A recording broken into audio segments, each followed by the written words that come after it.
ಈಗ ಟೋಲ್ ಕಟ್ಟಬೇಡಿ ಅಂತ ಕರೆ ಎರಡೆರಡು ಮೂರು ಸಲ ಕೊಟ್ಟಿದ್ದಾರೆ.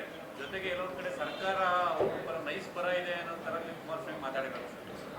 ನೈಸ್ ಪರವಾಗಿಲ್ಲ, ಪ್ರಶ್ನೆ ಇಲ್ಲ. ನಾವು ಅದನ್ನು 30 ವರ್ಷಕ್ಕೆ ಕೊಟ್ಟಿದ್ದೀವಿ, ಅವ್ರಿಗೆ 20 ವರ್ಷ ಆಗಿದೆ ಈಗ.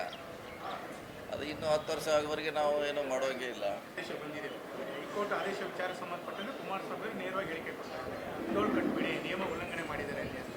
ಬಟ್ ರಾಜ್ಯ ಸರ್ಕಾರ ಯಾಕೆ ಹೈಕೋರ್ಟ್ ಆದೇಶನ ಗಂಭೀರವಾಗಿ ತೆಗೆದುಕೊಂಡಿಲ್ವ ಅಂತ ಸರ್? ನೋಡಿದ್ರೆ ಈಗ ಮೊನ್ನೆ ಆದೇಶ ಆಗಿದೆ, ಅದು ಮೊನ್ನೆ ಒಂದು ಆದೇಶ ಆಗಿದೆ. ಈಗ ಈ ಎಲ್ಲ ವಿವಾದ ಬಗೆಹರಿಯೋ ತನಕ ಟೋಲನ್ನು ಸ್ಟಾಪ್ ಮಾಡೋ ಅಧಿಕಾರ ನಿಮ್ಗೆ ಇಲ್ವಾ ಸರ್? ನಮಗಿಲ್ಲ. ಈಗ ಚರ್ಚೆ ಮಾಡ್ತೇವೆ.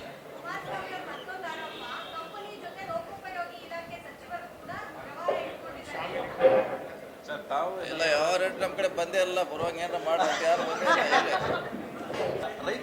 ಈಗಾಗಲೇ ಅದನ್ನೆಲ್ಲ ಬಗೆಹರಿಸಲಿಕ್ಕೆ ಮಾನ್ಯ ಮುಖ್ಯಮಂತ್ರಿಗಳು ಒಂದು ಸದನ ಸಮಿತಿ ನೇಮಿಸಿದ್ದಾರೆ. ಅದಕ್ಕೆ ಹೆಡೆಡ್ ಬೈ ಪರಮೇಶ್ವರ್ ಅವರು ಮಾಡಿದ್ದಾರೆ, ನಾನು ಇದ್ದೀನಿ, ಸಂಬಂಧಪಟ್ಟ ಇಲಾಖೆಯವರು ಎಲ್ಲರೂ ಇದ್ದೀವಿ. ಸುಮಾರು 7 ಸಭೆ ಮಾಡಿದ್ದೀವಿ. ಇನ್ನೊಂದು 2 ಸಭೆಯಲ್ಲಿ ಅಂತಿಮ ಒಂದು ವರದಿ ಕೊಡ್ತೀವಿ. ಆಧಾರದ ಮೇಲೆ ಅವರು ಸರ್ಕಾರ ನಿರ್ಧಾರ ಮಾಡ್ತಾರೆ. ಸದ್ಯಕ್ಕಂತೂ ನನ್ನ ಲೆಕ್ಕಲೆ ಇವತ್ತಿನವರೆಗೆ ನಮ್ಮ ಹಂತಲ್ಲಿ ಇಲ್ವಾ.